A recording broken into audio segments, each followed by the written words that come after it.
اسلام قبول کرنے والوں میں سے ہیں، میری خوشنودی ان کے لیے اس طرح ہے کہ میں نے ان کے لیے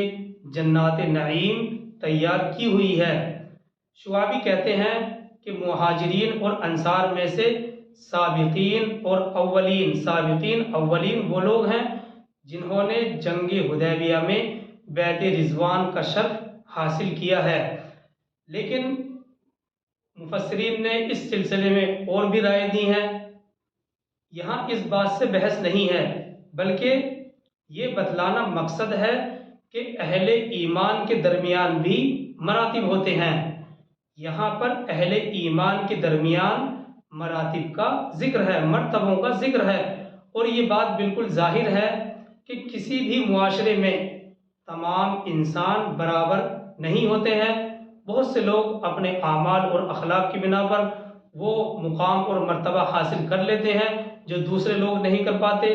تو یہ بات بالکل ظاہر ہے کہ معاشرے میں بھی تمام انسان برابر نہیں ہوتے، ہاتھ کی پانچوں انگلیاں برابر نہیں ہوتی ہیں۔ تو بہرحال والسابقون الاولون، پہل سبقت کرنے والے، سب سے پہلے اسلام قبول کرنے والے۔ دیکھیے اس میں اور بھی تھوڑی سی وضاحت ہے، انشاءاللہ اس کو کل کریں گے۔ والسابقون الاولون سے متعلق یعنی پہل سبقت کرنے والے، جو مفسرین نے بیان کیا ہے اس کے بارے میں وضاحت کو انشاءاللہ اس کو کل تفصیل کے ساتھ بیان کیا جائے گا۔ اللہ تعالی ہم سب کو عمل کی توفیق عطا فرمائے۔ بہرحال آج کے سبق میں منافقین کی چالوں کو بیان کیا گیا کہ وہ کس طرح سے انہوں نے چالیں چلی ہیں، اور پھر جو دیہاتی بادیہ نشین لوگ ہیں ان کے بارے میں بیان کیا گیا کہ کچھ لوگ ایسے ہیں اور کچھ لوگ وہ ہیں جو اللہ کی راہ میں خرچ کرتے ہیں، تو اس کو صرف اور صرف اللہ کا تقرب اور نبی صلی اللہ علیہ وسلم کی دعاؤں میں اپنے آپ کو شامل کرنے کے لیے وہ خرچ کرتے ہیں، زکوٰۃ اور صدقات ادا کرتے ہیں۔ اللہ تعالی ہم سب کو عمل کی توفیق عطا فرمائے۔ سبحان اللہ و بحمدہ، سبحانک اللہم و بحمدک، ونشہد ان لا الہ الا انت ونستغفرک ونتوب الیک۔ سبحان ربک رب العزۃ عما یصفون وسلام علی المرسلین والحمد للہ رب العالمین۔